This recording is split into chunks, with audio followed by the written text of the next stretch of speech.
নমস্কার, এরূপচর্চায় সকলকে স্বাগত।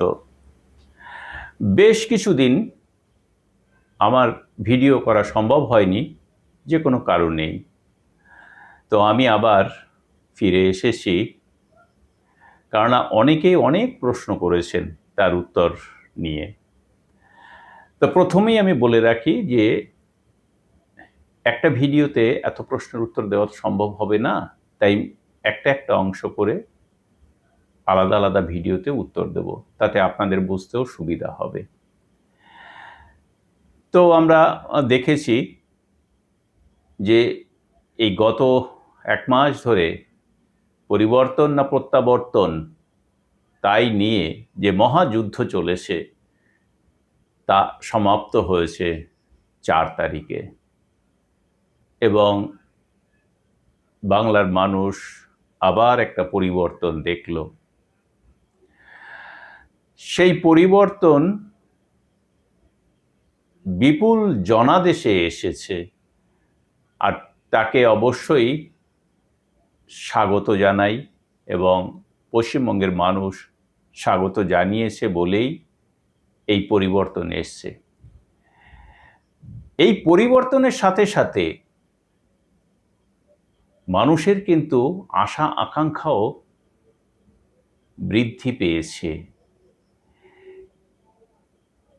এতদিন বলতে দ্বিধা নেই যে একটা দমবন্ধকর অবস্থা ছিল, সেখান থেকে যেন মানুষ হাঁপ ছেড়ে, একটা দীর্ঘশ্বাস ছেড়ে যেন আবার একটু একটু করে স্বাভাবিকতায় ফিরতে চাইছে।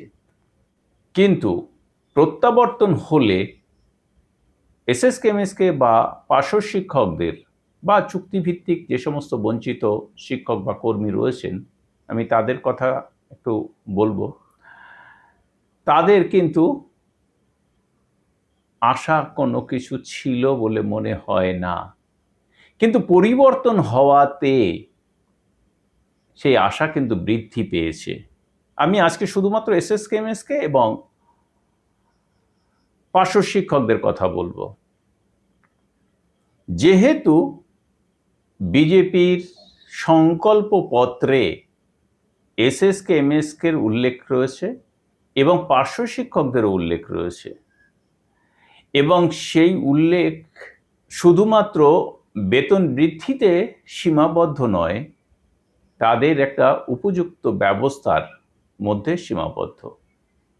তার মানে শুধু বেতন বৃদ্ধি নয়, একটা উপযুক্ত ব্যবস্থা, মানে সম্মানজনক ব্যবস্থা, সেই আশা কিন্তু দেখতে শুরু করে দিয়েছে পার্শ্ব শিক্ষক এবং এসএসকেএমএসকে শিক্ষক। কিন্তু শুধুমাত্র আশা করলে হবে না, বাস্তব দিকটাও কিন্তু দেখতে হবে। কিছু তো আইন কানুন রয়েছে, নিয়ম কানুন রয়েছে শিক্ষকদের জন্য, সেই দিকটা না দেখলে আমার মনে হয় হবে না। আর এটা শুনে অনেকেই হয়তো একটুখানি বিরূপ মন্তব্য করতে পারেন বা তাদের ভালো নাও লাগতে পারে। তবুও আমি বলবো যে আপার প্রাইমারি পর্যন্ত এমএসকে এবং পার্শ্ব শিক্ষকদের নিয়োগ রয়েছে, এবার প্রাইমারি এবং এসএসকে রয়েছে, সেখানে পার্শ্ব শিক্ষক রয়েছে, এসএসকে শিক্ষক রয়েছে। আমরা জানি যে সুপ্রিম কোর্টের একটা কড়া নির্দেশ রয়েছে, যেখানে টেট পাস না হলে আপার প্রাইমারি পর্যন্ত পার্মানেন্ট টিচার হওয়া সম্ভব হবে বলে মনে হয় না, বা হওয়া সম্ভব হবে না। এরই পরিপ্রেক্ষিতে যে নতুন সরকার এসছে, তারা যে প্রতিশ্রুতি দিয়েছে যে প্যারা টিচারদের এবং এসএসকেএমএসকে টিচারদের একটা পরিবর্তন আসবে, তাহলে সেই আইনের গেরোয় কি আটকে যাবে না? তাহলে নতুন সরকার শপথ নেবার পরই মন্ত্রিসভায় সিদ্ধান্ত নিয়ে কি পদ্ধতিতে এটাকে আইন বাঁচিয়ে নিয়োজিত করা যায় অন্যরকমভাবে, সেই দিকটা ভাবতে হবে। আর এই দিকটা ভাবার জন্য অবশ্যই পাকা মাথার প্রয়োজন হবে। শুধুমাত্র হই হুল্লোড় করলাম, চিৎকার চেঁচামেচি করলাম, আমাদের কেন হবে না, কেন হবে না, সেটা কিন্তু ঠিক হবে না। তাই পার্শ্ব শিক্ষক এবং এসএসকে এমএসকে শিক্ষক নেতৃত্বের কিন্তু এখন থেকেই এই ব্যাপারটা নিয়ে ভাবতে হবে। তবে গিয়ে নতুন সরকারের সঙ্গে আলোচনায় বসা যাবে। অবশ্যই আমি জানি পার্শ্ব শিক্ষকদের মধ্যে হয়তো সেটা নিয়ে আলোচনা শুরু হয়ে গেছে এবং তারা নিশ্চয়ই সেই বিষয় নিয়ে ভাবছেন, কিন্তু এসএসকে এমএসকে শিক্ষকদের মধ্যে কিন্তু আমি যতটা জানি এখনো পর্যন্ত সেই আলোচনা পৌঁছয়নি। এই ব্যাপারটি নিয়েই এসএসকে এমএসকে ব্যাপারটি নিয়ে আমি শুধু একটা আলাদা ভিডিও তৈরি করব, সেখানে এই ব্যাপারটি আলোচনা করব আরও বিস্তারিত। তো আজকে বলি যে এসএসকে এমএসকের ক্ষেত্রে ৬০-৬৫ ভাগ রয়েছে, আর সেই জন্যই সমস্যাটা কিন্তু রয়েছে। কিন্তু পার্শ্ব শিক্ষকদের তো ভাগ নেই, কিংবা সমগ্র শিক্ষার অধীনে যে সমস্ত চুক্তিভিত্তিক কর্মী রয়েছে তাদেরও তো ভাগ নেই। তাহলে কি পদ্ধতিতে এদের আপগ্রেড করা যায় সেটি কিন্তু অবশ্যই নতুন নেতৃত্বের বা নতুন সরকারের যারা দায়িত্বে আসবেন তাদেরকে একটু বিস্তারিতভাবে জানিয়ে দিতে হবে। আর সেই জন্যই কিন্তু নিজেদের আলোচনাটা আরও বেশি করে নিতে হবে যে ভবিষ্যতে এই পদ্ধতিতে যাওয়া যেতে পারে। এটা কিন্তু একটা বিশেষ দিক, কেননা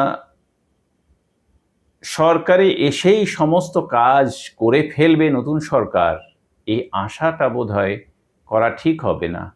নিশ্চয়ই ধীরে ধীরে হবে, আর ধীরে ধীরে করতে গিয়েও দেখতে হবে কোন পদ্ধতিতে করা যেতে পারে, সহজে হয়, তাহলে এই ধীরে ধীরে কাজটা আরও দ্রুত হবে। এটা কিন্তু আমার ব্যক্তিগত মত। আমার চাইতে অনেকে ভালো ভাবতে পারবেন, তারা নিশ্চয়ই সেই দিকগুলো ভাববেন। আমার কাজ, আমি এই ব্যাপারটিকে জাস্ট আপনাদের একটু ইনস্টিগেট করে দেওয়া, আপনাদেরকে একটুখানি খুঁচিয়ে দেওয়া, যাতে আপনারা এই বিষয়টি ভাবতে শুরু করতে পারেন বসে না থেকে।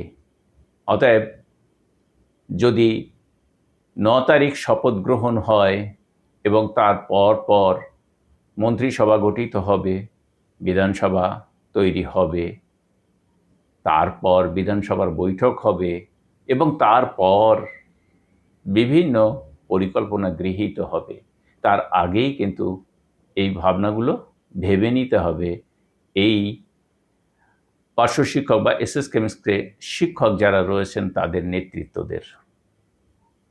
যাই হোক, আশা করি তারা ব্যাপারটি নিয়ে ভাবতে শুরু করে দিয়েছেন, তবুও আমি আপনাদের সামনে তুলে ধরলাম। সকলকে ধন্যবাদ জানিয়ে শেষ করছি। ভালো থাকবেন, সুস্থ থাকবেন।